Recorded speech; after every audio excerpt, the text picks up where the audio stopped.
Hello YouTube, welcome to another episode of The Educated Barbarian. Today we are going to discuss the creation of a superior man. If you're familiar with the concept of the Übermensch that was popularized by Nietzsche, you know that at some point in his literary career, this author started to craft the identity of what he would consider to be the next step in the evolution of mankind. But what many people don't know is that this idea already existed in prior writings of his. And it is actually the case in Beyond Good and Evil.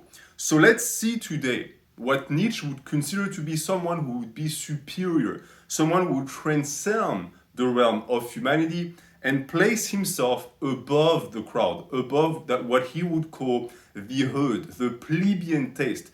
How would we go about developing not only an aristocratic taste, but also an aristocratic state of existence? So the first thing, the most important thing, and the one that really encapsulates it all is independence, meaning that for Nietzsche, for a man to be emancipated, he needs to be independent. He needs to be able to stand by himself and for himself. And he gives a list of things that you and I can do to actually achieve that in everyday life. First off, one must subject oneself to the test made only before ourselves and no other judge. So first off, it's not going to be one test that we're going to do for social acceptance, and it's not something that is going to happen in front of people for the most part, meaning that it's going to take place in solitude when you are facing yourself with no witnesses around. That is extremely important because you are not doing that for the approval of others. You are going to be the one and only judge. This, of course, this type of challenge means that it is easily avoidable because there's no one who's going to judge you if you fail, and there's no one who's going to push you. And that already eliminates 99% of people because you will quickly find that many people, many men, if they are to accomplish something of themselves, they need an external factor. They need external motivation. Something needs to either force them to do it, or they need to have a reward. They need to either be praised, or they need to know that there's going to be some monetary resources that are going to happen afterwards. All of that is the philosophy of the stick and the carrot. Nietzsche tells you that if you want to be able to transcend yourself, you need to be able to do it without these two things. You need to do it by yourself. And that, as I said, makes that type of test dangerous and easily avoidable. Dangerous because if you decide to do it again and you fail, you are the only one to blame. That's also the beauty of such a method, in a sense, is that most of the time, the things we're going to do with the approval of the crowd or within the crowd, we can blame on the crowd if we fail, or the environment if we fail. The type of test that is by the self for the self can only put the blame on the self if it doesn't manage, which is why most people will avoid it again. And the best test, because that's just a test in general, now we're going to discuss what that test would constitute, is to conserve oneself. Again, quite mysterious, almost hermetic, but actually this one is very easy to understand once you look at examples. What is to conserve oneself? Well, to conserve oneself is again to stand by yourself, but most importantly, it's also to not depend on others. And that can mean many things. To not depend on others financially, to not depend on others for emotional support, to not depend on others to be able to actually fulfill your life goals, for acceptance, for any type, again, of aid in any endeavors you have. In a sense, you sever yourself from the social. You exist by yourself. Does that mean that you become an hermit? No. It means that when you develop the self, you do it yourself. You spend the time by yourself. You don't do it with others, which also allows you, if you have listened to my videos about individuality, to re-enter the group at some point as an incredibly interesting asset to said group because you are far beyond what most people who stay within the group would have been able to become. So that is the way to conserve oneself first. It's to not depend on others. And as Nietzsche so beautifully put, every person is a prison and also a recess. What does that mean? Well, I'm sure that you're familiar with the sentence, the quote by Sartre, L'enfer, c'est les autres. Hell is others.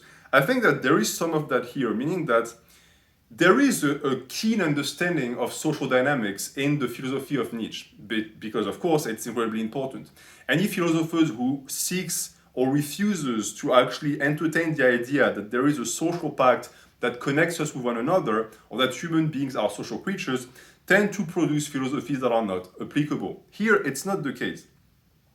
This means here that when you are surrounded by people, every single person in your life is both going to put limitations on you while at the same time giving you freedom. So, for example, the presence of a person might make you self-aware because you are being watched. So you're going to refrain from doing certain things because you're going to feel shame or because you don't want them to look at you as someone who is strange. But at the same time, that same person can give you reassurance. They can make you feel better. They can actually push you. Or, as I said previously, if you fell, you can pin it on them. You can say it was their fault. In both ways, this means that they offer a diversion.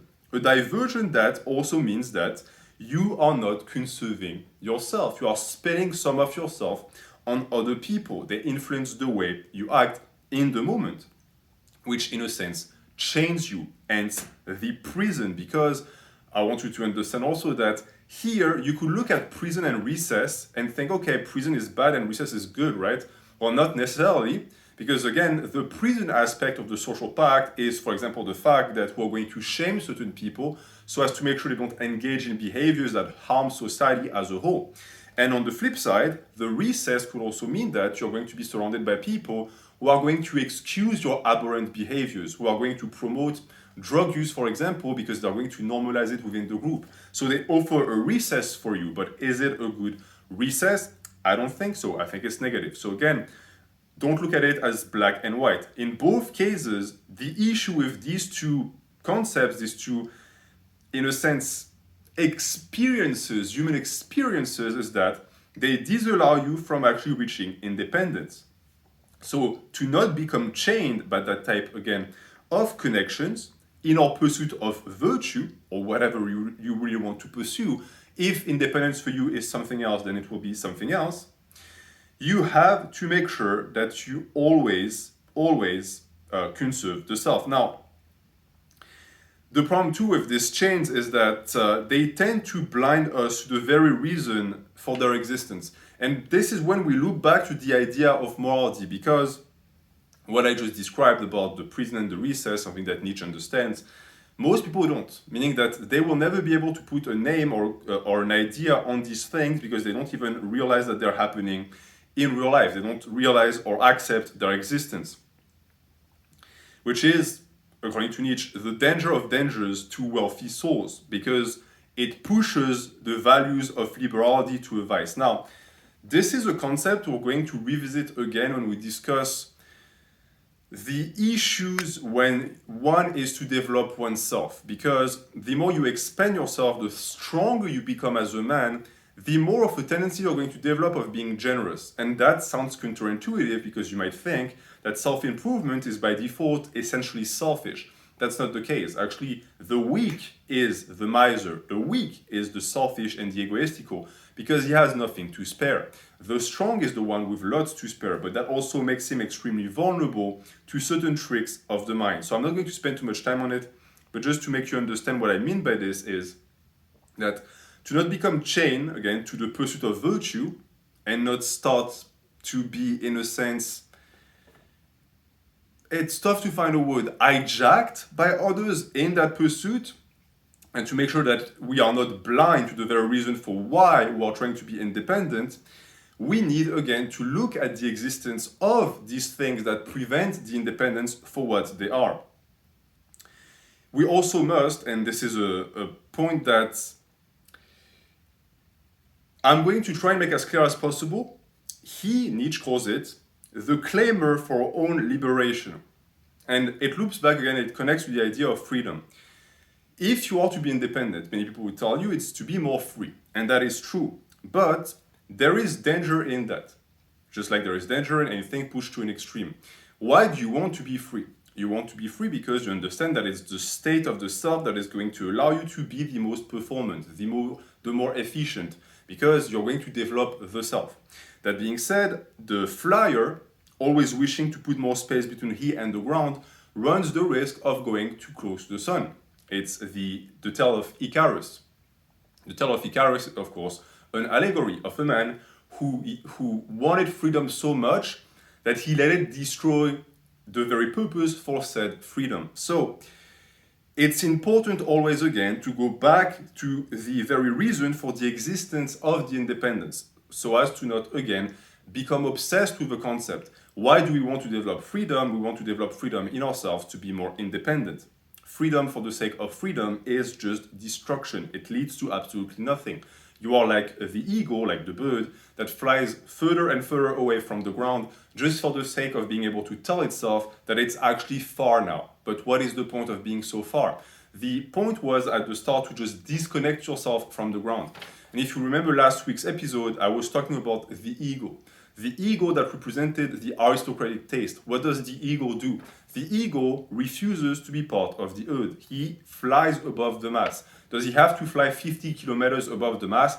No, absolutely not. And actually, if he did do that, it would be a mistake, because he would lose sight of the mass, meaning that he would be disconnected with his fellow humans. And that is when you fall into the mistake of reaching independence so as to develop solitude. It's the other way around. You want to develop solitude so as to reach independence.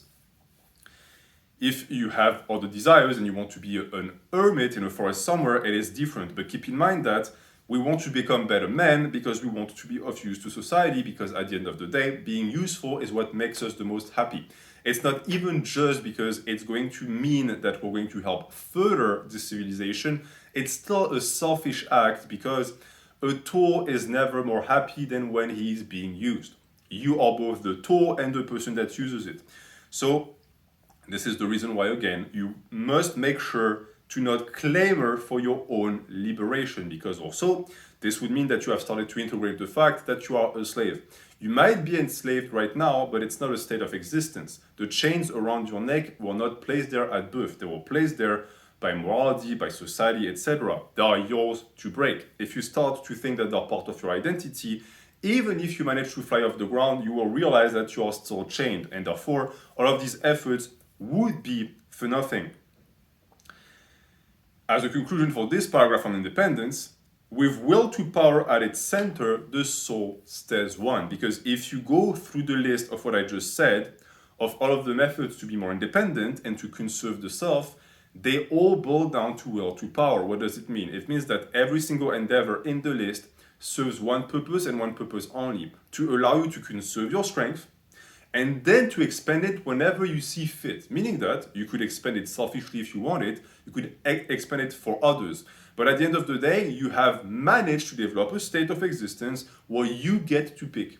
And that is the point in reality of independence. The non-independent man, the subservient man, the man that has to be told how to expend his strength, can be told to not expend his strength in certain aspects or the other. This man is, in a sense, not living according to will to power. Or, worse, more perverse, he is, but his will to power has been again hijacked by someone else that directs it and can turn it on and off at will. This is the key to slavery. Actually, if you go back to the concept of slavery, what is slavery? It's taking a human and then deciding when he can expend his strength and when he cannot, and for what endeavors and what he has not the right to accomplish with said power. It's limiting the reach of the power, all of which are just philosophical concepts to explain the economical reality of what slavery was, in a sense. But that's a discussion for maybe another time. If I touch a philosophical concept that also relates to the idea of freedom, because of course, a slave is not unfree, it's just that his freedom has been tapped and captured so as to be utilized for the sake of other people.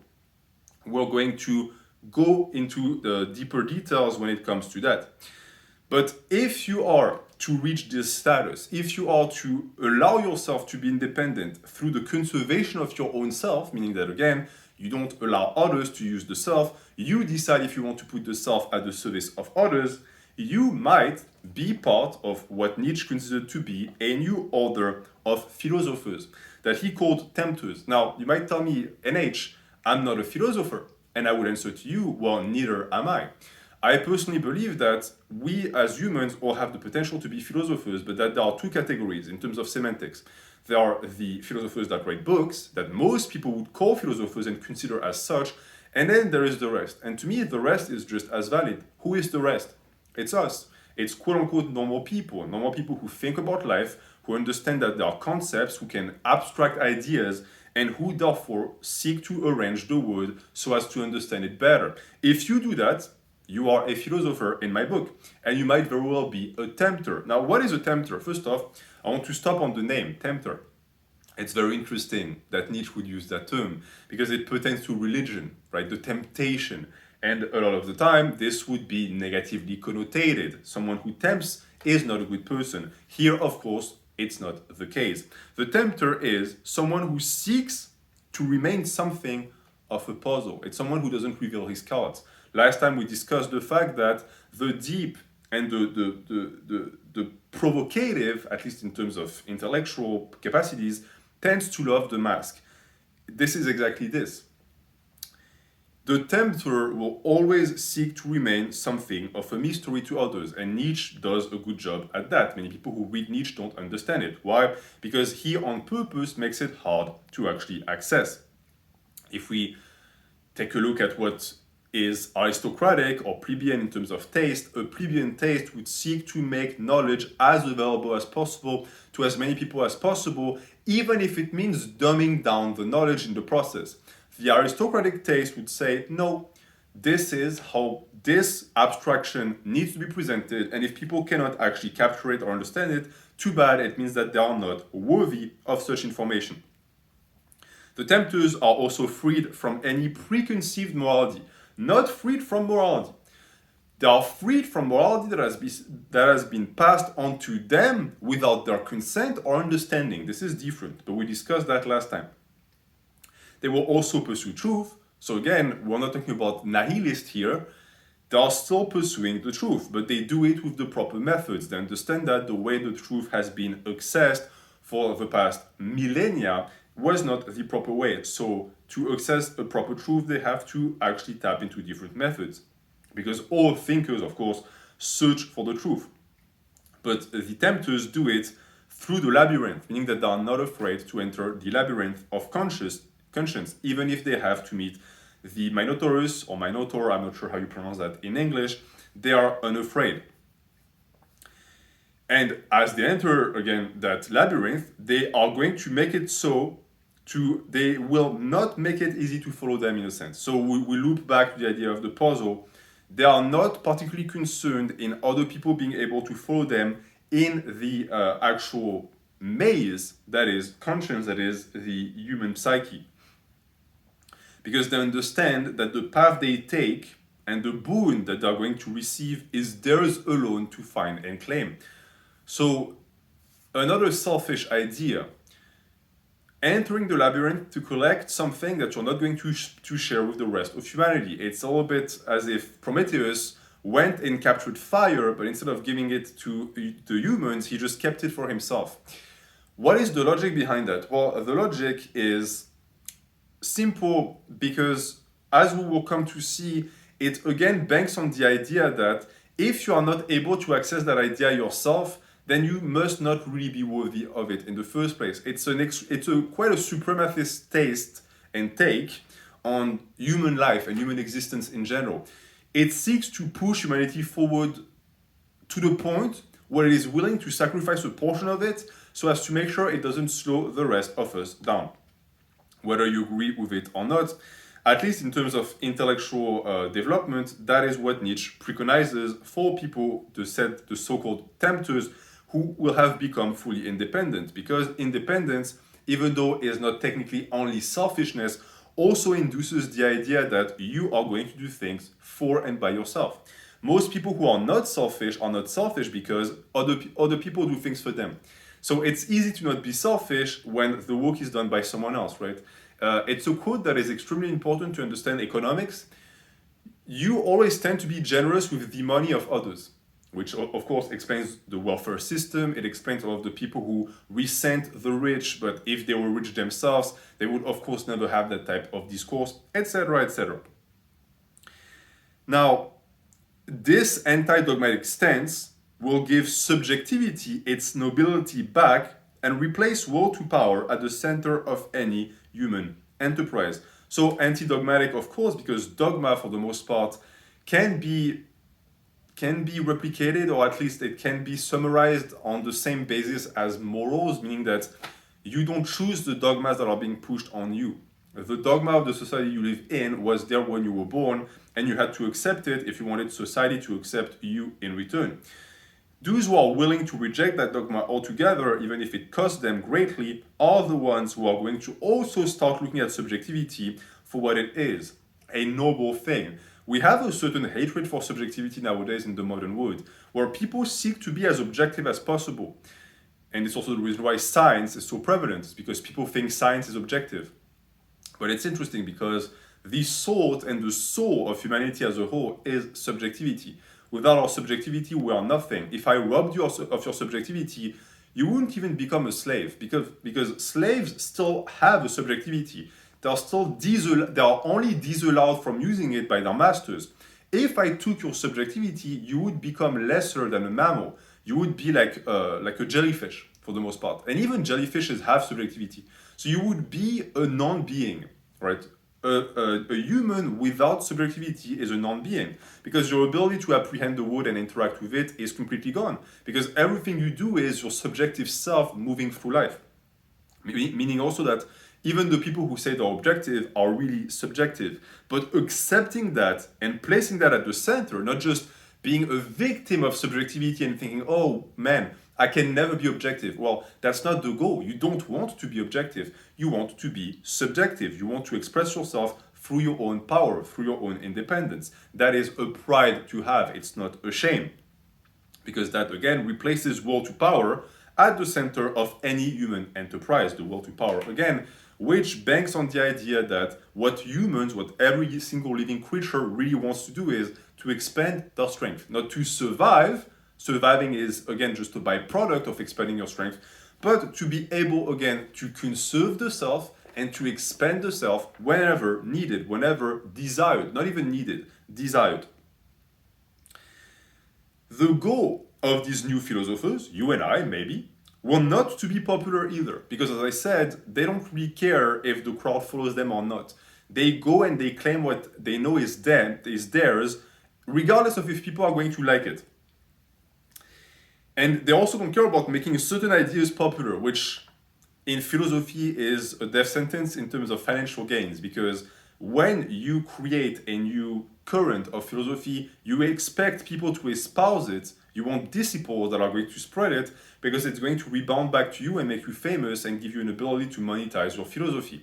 If no one follows you in the labyrinth, well, you just by yourself, right? So if you did it for yourself, it's fine to be independent, but if you did it to get something from others, then it's different. Then the endeavor would have failed. These new philosophers will not care about that. They will only care about what they perceive to be the pursuit of the truth. They will also have accepted the fact that the notion of common good has died, and that the importance of perspective has to be taken into account again. So the perspective is the subjectivity I already described. But for the common good, it's important to stop for a second, because the common good is widely accepted by people as something that is, again, good. It's the common good. It's the good for most people. But if we take a quick look at it without looking at it through the lens of morality, we quickly understand that it makes no sense. What is good for me is not necessarily good for you. You might have a different take on what is good. So what we call the common good is what society as a whole has accepted as the common good. Does it mean that it's objectively good? No. We might have agreed together back in the days that it was good, but these things evolve and people have the right to disagree with them.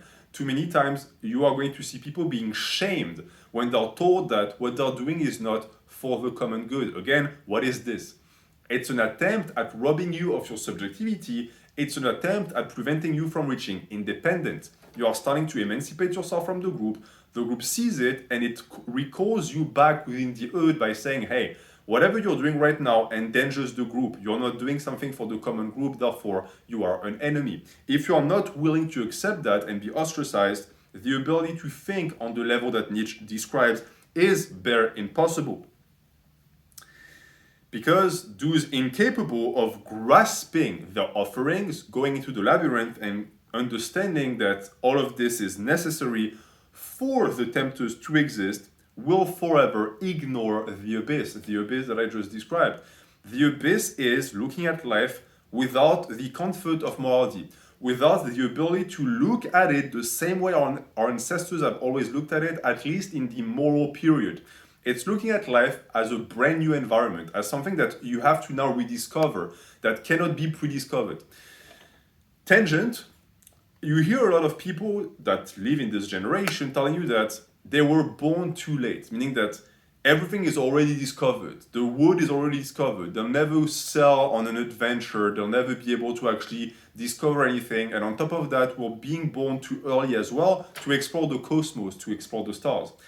That is true only if you look at the wood as something that is already 100% discovered. But if you remove the veil of morality and the preconceived notions, you realize that it's as we say in French, c'est vierge. It's a blank page that you have the ability to write on, that you have the ability to discover for yourself. That is when you grasp the offerings, that is when you stare into the abyss. This is the famous quote by Nietzsche that I'm not going to expand on here because it's incredibly complex, but we'll get to it one day.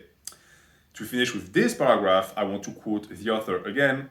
Everything rare for the rare. Nietzsche didn't expect the average human to be able to actually go through that because it's uncomfortable. It's not something that most people want to do. But if you're interested, if you want to develop the independence, if you want to reach that superior status, not necessarily again as a social status at all, but as a philosophical status, then these are steps that you can take.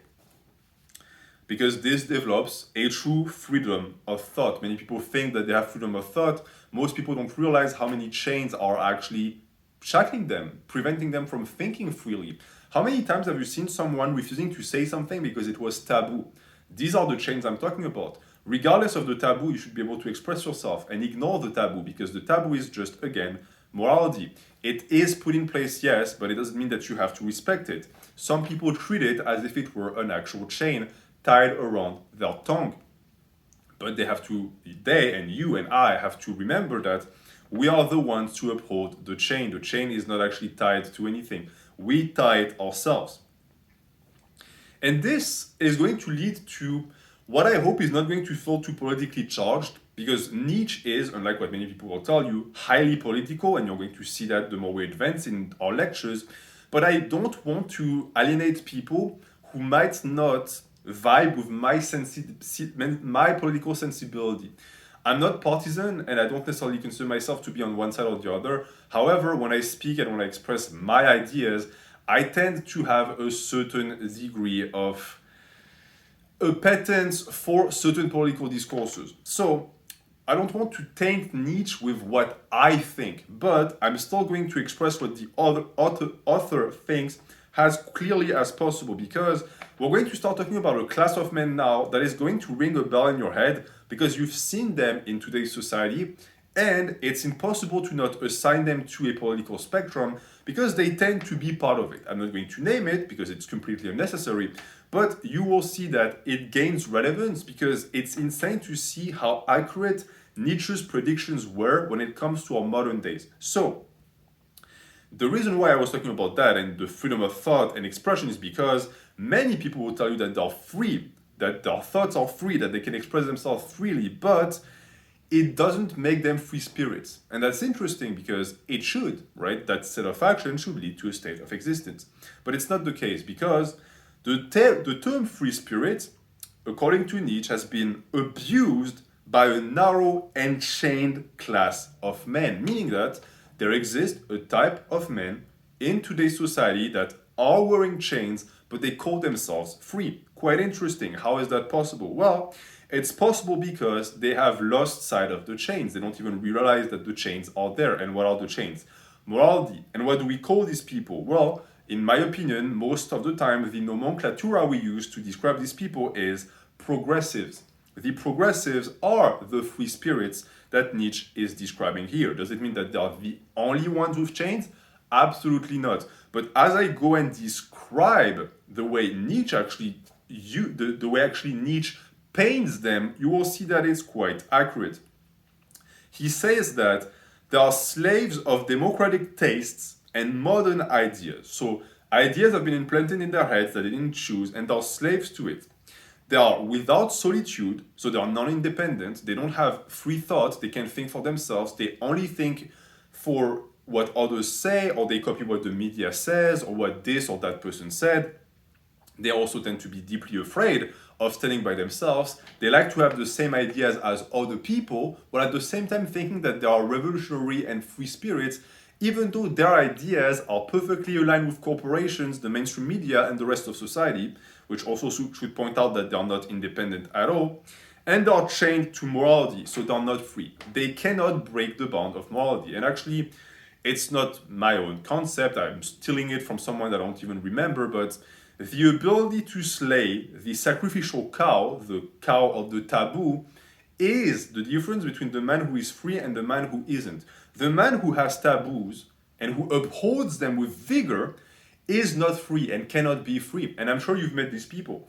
I'm sure you've met people who, when you say certain things, they go, oh, how could you say that? I can't believe that you said that. These are the types that Nietzsche is describing here. They are the free thinkers that are anything but free. Not only do they police their own speech, they try to police yours. And they also police action, because words create actions. These people see society as the source of human misery. Again, it's impossible to not look at it as a political statement. There are political currents, like Marxism, for example, that dictates that misery, suffering, etc. can all be pinned on society. All of it is society, all of it is the environment. That humans are perfect little rabbits, and that the plague that has made it impossible for us to be joyful and free creatures is the society. It's the system that we are stuck inside, be it economical, political, etc. Which also hinges on the idea that once we get rid of that system, or we replace it with a better one, we are going to finally be happy, we're going to finally be free, because we are going to finally be detached from human misery. Society is what caused human misery. So if we destroy society, surely human misery will disappear as well. This also means that these types perceive happiness to only be achievable through the reshaping of political systems. And it's what I call the outsourcing of responsibility. It's another great test to find out if someone is independent or not. If they constantly reject responsibility, personal responsibility, they cannot be independent. The free man thrives off of responsibility. He wants to be responsible. As Nietzsche said previously, he's a little bit of a knucklehead, even, in a sense, meaning that he constantly wants to say that whatever happens is his fault or his responsibility. It's never the woods, it's never the environment. Of course, this is an extreme. The environment plays a role. But people who reject responsibility outright and who always say no, it's the environment, these people are the ones that you have to watch out for, because these are the ones that Nietzsche describes as being free spirits, which in reality are anything but. I'm not going to spend too much time on the reshaping of political systems, because I will be reading Marx at some point when we discuss politics in The Educated Barbarian, but it's going to be in a few years. So I hope you guys are patient. Now, the issue is that these methods, the methods of the progressives, only lead to happiness of the herd together with security and comfort. Again, sounds familiar? Yes. Most modern societies put an accent on the ability to have security and comfort, and they put it at the pinnacle above anything else. So above personal freedom, above responsibility, is the ability to be comfortable, is the ability to be secure, which in my opinion is nonsensical, because these two things, security and comfort, come from freedom. They come from personal responsibility. So if you put them at the top, what ends up happening is that you have a vicious trickle-down effect, where the acidic substance of these concepts that used to be pure now is going to completely drown freedom, corrode it, and make it eventually disappear. These are the types that, again, are willing to trade freedom for security, without realizing that soon they will have neither, because freedom is, at the end of the day, the birthright of humans that gives, again, creation to all of the other concepts that we enjoy. So this is, again, another political lecture, but it's more of a psychological lecture in reality. It's politically, psychologically inclined, because in politics, there is a large part of psychology I have found. Meaning that if you give me enough time with a person, even if they don't tell me the type of politics that they espouse, if I listen to them speak enough and I can grill them a little bit, I will be able to tell exactly where they actually incline, what type of political experience of our existence they claim. Because the way we are, the way we interact with the environment, also tends to align with the way we vote. That is getting a little bit partisan, but I believe that there is some truth in that. Now, this happiness of the herd, again, that puts security and comfort at the top, is expressed by certain doctrines, such as equality of rights or sympathy for all sufferers.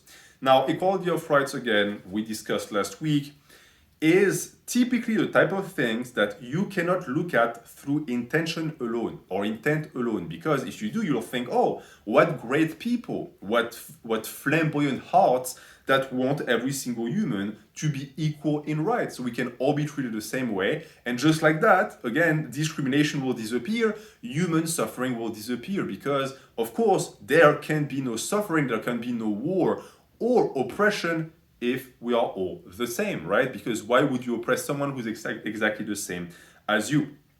That is the type of things that happen if you think only via intent. You have to look at consequences. What happens if you actually try to create equality of rights? Well, you run into a problem. The problem being that nature is by definition unequal and that we are not born equal. So if you are to force equality, you have to bend nature to your will, and nature, for the most part, doesn't like being bent, because nature refuses to be what men want it to be. We have the ability, again, to modify nature to an extent, but we cannot extirpate ourselves from it. I don't want to go too deep into that. I can already feel myself sleeping. But it's an important thing to understand, because the concept of nature with a big N is deeply important in the Nietzschean philosophy. Now, if we are to also explore the sympathy for all sufferers, what does that mean? It's an interesting slogan as well. Why wouldn't you feel sympathy for someone who suffers? Well, it's very simple. If you, again, align with that type of mindset, this means that you are going to want suffering to disappear. Because if you feel sorry for someone who suffers, this must mean that suffering is bad. And whatever is bad needs to disappear. Again, we need to get rid of human suffering, human misery as much as possible. Which means also that you want to exit nature. Because nature is suffering. If you exist in nature, you are going to suffer to some extent or the other. You cannot extirpate yourself from that. It's just the natural way that all living creatures have to deal with. But you will notice that the only ones that try to do away with that are humans. Why? This got too big. We got too smart for our own good, and we have started to believe that we are beyond nature, that we're out of the food chain. No, we are at the top of the food chain, but even the top predator, even I know there is a term, the apex predator, even the apex predator still can suffer, still can be preyed upon. Not, again, in a systemic fashion, but in individual occurrences, it can happen, meaning that it's going to lead to suffering. But that is, of course, absolutely unacceptable for the type of people, again, that call themselves free spirits. They are so free that they cannot accept the idea that there is something outside of their control that can impose its will on them, which also creates the following problem, being that they also tend to have weak wills because they don't want to impose their wills on others as well. We'll see that this is an inversion of values, because they still do impose their wills on others, they just don't do it directly. They have a tendency for passive aggressiveness, but I'm sure that it's something that you have noticed as well in your life. Now, this also explains this tendency to try to exit nature as much as possible, why they have caused evolution to stagnate. Now, this is my pet theory. I think that the reason why we're not really evolving forward anymore as a species is because the only way to evolve is within nature. And right now we're trying to do away with nature, meaning that we've stopped evolving. We are evolving in a different fashion via technology, but I don't think that this is going to lead to anything good because we are starting to try to be something else than humans. We are trying to be above humans. We're trying to transhumanize our existence. The thing is that when you take a look at humans nowadays, we're getting worse and worse as a species in terms of physical capacities, even intellectual abilities, and moral characters. All of that is devolving quickly. And I think it's the reason why, again, it's because we have started to be free spirits in the fashion that Nietzsche describes, which is stagnation. At the end of the day, when you refuse to suffer, you can only stagnate because suffering pushes one forward, which also means that you have to be incredibly attentive to people in your life who hate suffering, but also who are going to try and tell you, who are going to try and get you to not suffer yourself. They will tell you it's for your own good. They'll tell you, oh, I'm just trying to protect you from suffering. What they're doing in reality is that they are eliminating something that causes them discomfort through you, but they don't really care about what it does to you in reality. It's the difference again between intent and consequences. The intent, what it looks like, is them being nice and trying to prevent you from experiencing something painful. The actual consequence is that they make you stagnate with them. So you have to get out of that vicious system. You have to extirpate yourself from their own extirpation of nature. Because pressure is what created us. What turned our world to life, the pure survival of the species that existed in the past, into the will to power. And that is, again, the evolution. Most species, and I say most, actually all other species on this planet have a will to survive. We have the will to power. We are the only species with a will to power. This is not verbatim what Nietzsche says, okay? I don't want you to misinterpret what I'm saying here. It's me extrapolating on the concept of nature because I think it explains a lot of things. Why are we so dominant? Is it just because we're smarter? I think that it's not enough of an interpretation. I think that philosophically speaking, if we are to look at it, we are the one species that goes beyond survival. We can do other things than just survive. And it's the reason why also I'm going on a tangent, fuck it. The human mind, when presented with only the ability to survive, cannot evolve, but if it's presented with only the ability to live and no risk to its survival, also stagnates because it loses sight of nature, it loses sight of the need to evolve. And this is why comfort corrodes the soul. It's why the reason why so many people who have no problems whatsoever, who are hyper privileged, actually don't have the ability to evolve as people. And also why they try to find problems to solve is because they have nothing to do. And those people who have nothing to do, see the pain of oppression as unfair, right? They see any type of pain as unfair because since they look at pain as something not coming from nature, but from society and from systems put in place by humans, it means that every time you feel pain, it's another human that inflicts it upon you. And that means it's oppression. This, of course, is something that Nietzsche denies. Nietzsche believes that oppression is what caused humans to evolve, and that is true. Most of the time when someone talks about oppression nowadays, we're talking about societal oppression. This group of people oppresses that group of person because of this character trait or this ideological trait or this biological trait even. For the most part, it's always biological. Nietzsche says, no, that's bullshit. If you are an oppressed group, this means that you are a group that in the future is going to be dominant because you are now experiencing the vital survival period that allows you to then move from will to survival to will to power. The oppression of the group is going to create stronger individuals that are going to surpass the oppression. And once the oppression is not in the way anymore, you have so much strength to expand that you can only move forward. But of course, if you look at oppression as something that is always bad, you cannot accept the reward. You cannot actually move forth. So in a sense, the professional victims and the champions of oppression exist solely through oppression, meaning that they actually don't want oppression to be removed. Because if oppression were to be removed, they would be left entirely actless. They would have nothing else to do. And for the most part, you would find that they would find another thing to complain about. They would move on because they are stuck in will to survival. They cannot go beyond it. One, because they've demonized will to power. They don't want to impose their will on others.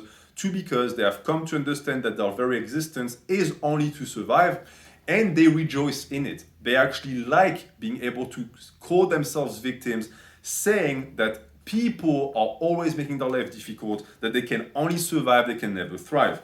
This prevents them from actually living life to the fullest, but it's something that they can only recognize themselves if they do the work. To finish, and actually before I finish, I want to make two segues. First, I was talking about the hypocrisy of these people, because they hate pain, they hate pain or oppression, but I've always found that they hate pain when it pertains to them or people that think like them. Whenever someone they don't like, especially people who experience will to power, suffer, they see it as something good. And you've seen that recently. I think that you've noticed that there was a certain level of glee in the public consciousness when it came to a certain type of people who refused chains and who refused to be slaves. When these people suffered, the people with the chains rejoiced. And it makes a ton of sense.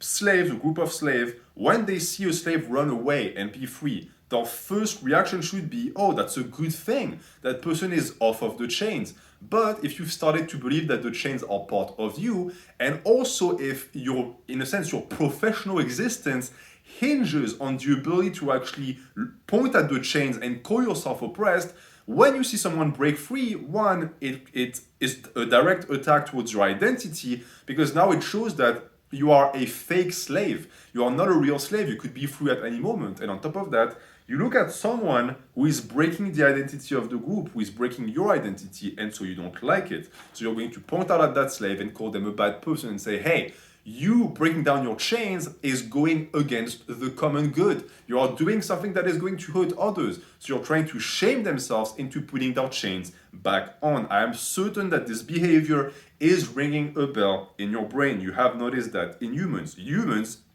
when they're stuck in will to survival, have that tendency, and it also devolves into a vicious trait, which is that when the free slave, the free man now, gets hurt, they rejoice because they see it as, again, and this is why they're hypocrites, nature that they say that doesn't exist and they don't want to be part of it, as punishing them for their misdeeds, for their misbehaviors. Now, okay, I'm going to skip that because I already explained it last time, so there's no need to repeat myself. But to finish with the conclusion, Nietzsche says that we believe, the tempters, the free thinkers, that everything wicked in man serves for the elevation of the human species as well as its opposite. So it's also, in a sense, to balance the propos here. Nietzsche is not saying that pain only pushes you forward. It can also drag you down. But if you remove pain altogether, both the ability to elevate and the ability to regress are removed, and then you stagnate. And stagnation is the death of the species, because it's always better for an empire to burn down to the ground than to just mediocrely, I just made up an adverb, die. And it's something that I think we're seeing nowadays with the modern world, where many people want to accelerate the process because they cannot wait to burn this shit to the ground and build anew. What I say, however, is that we could just fix it. We don't have to burn it down. We can just push evolution forward again, stop the stagnation, and it would fix everything. All right, let me see how much time we have left. Okay. We should be able to finish tonight. So, this, what I just described, gives you the perfect character profile for the tempters, who have developed independence, who have developed the ability to conserve themselves, and also their enemies. Their enemies in terms of ideology, meaning the free thinkers who call themselves free, but again, are weighted down by their chains. This leads to a new breed of philosophers that Nietzsche again calls the tempters, that I'm going to refer as we, because it's always the way Nietzsche talks about them. He includes the reader in his description. So we are the new philosophers, found at the other extreme of all modern ideologies and gregarious desirability. Okay? So the envy, the desire to extirpate ourselves, not from nature, but from the mass that rejects nature. Also the tendency to reject modern ideologies as the postmodern school of thought is and can mostly be described as a constant deconstruction of everything good that was built upon by our ancestors. We are so opposed to the common man that communication cannot be established at all. And again, I'm sure you've experienced that. Have you ever spoken to someone and you're like, man, our view of life and our experience is so different that we cannot even make sense of one another. And it doesn't necessarily mean that we, the new philosophers, are right. It just means that we have gotten to a point where our fellow human is as much of a mystery to us as a frog would be. Which is sad because it also means that we cannot walk with them hand in hand to further the species, but since they're not really interested in doing that, it's not a big loss. This also means that we're forced to wear a mask. Again, something that many people on this channel can relate to. How many people were you in social interactions and you had to pretend to like a certain thing, or you had to hold your tongue because if you said the thing that you wanted to say, you would have been ostracized, you would have had to deal with the consequences, blah, blah, blah. I'm not going to lie, I did that as well. We center ourselves all the time because we want to fit in a group. Nietzsche understands that as well. He's not the type to tell you to just go in public and spug out and reveal your power levels. However, he's saying that this, in a sense, this enslavement of our true nature must only remain surface level, meaning that the mask that you put on your face must never become your true identity. You don't want it to become who you truly are. You simply wear the mask to force society into believing that we're not wearing one, that we're just one of them. Because keep in mind that you are most efficient when it comes to actually fixing society and changing spirits and developing ideologies when you can pass as one of their own. It's in a sense a wolf in sheep's clothing, but in reality here it's more of a sheep in wolf's clothing. We also understand, the new philosophers, that the only wisdom we can pass down is that which the listener finds in it. So again, subjectivity, my subjectivity exposed to you as I talk to the camera is not going to carry over one-to-one, but your subjectivity might allow you to find some wisdom in it, and if it doesn't matter. It also ties back to the idea of the labyrinth. Why do the tempters enter the labyrinth not caring whether or not people follow them? Well, it's because at the end of the day, if people so wish, they can follow them, and if they don't, it doesn't matter. That is incredibly important. But those new philosophers will not be moral relativists, and I cannot stress that enough, because a lot of people read Nietzsche and they think, oh, he thinks that morals are bad, or that even there is no such thing as morals. That's not what he says. What he says is that they need to be questioned, not that they don't play a role. Meaning that it's okay to apply relativism in the questioning of morality, but not in its existence. Or at least, if it is in the concept of existence itself, it's to be able to trace back its origin and therefore its current original plan, and not its existence again as an entity. Morality does exist, it's a human construct, but it's one that has a role. We don't just want to get rid of it. And this is why the book is named Beyond Good and Evil, by the way. It's a meme.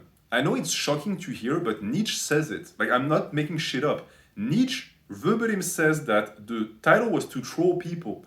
Like, he's the equivalent of a YouTuber that makes a clickbait title to see if people are going to judge the video off of the title. He goes and says that Beyond Good and Evil is nonsense because it is typically that moral relativism. He's not telling you that good or evil don't exist. He's telling you that if they do exist, we created them. Our understanding of life creates them because we create morals. So it's something to keep in mind, because it's not that there is no good and evil, but that thinkers who accept that subjectivity plays a role in these concepts are what is needed nowadays, not people who accept it at face value. And also that arming a man with ideas he hasn't appropriated will always fail. And that is the idea of the will to power.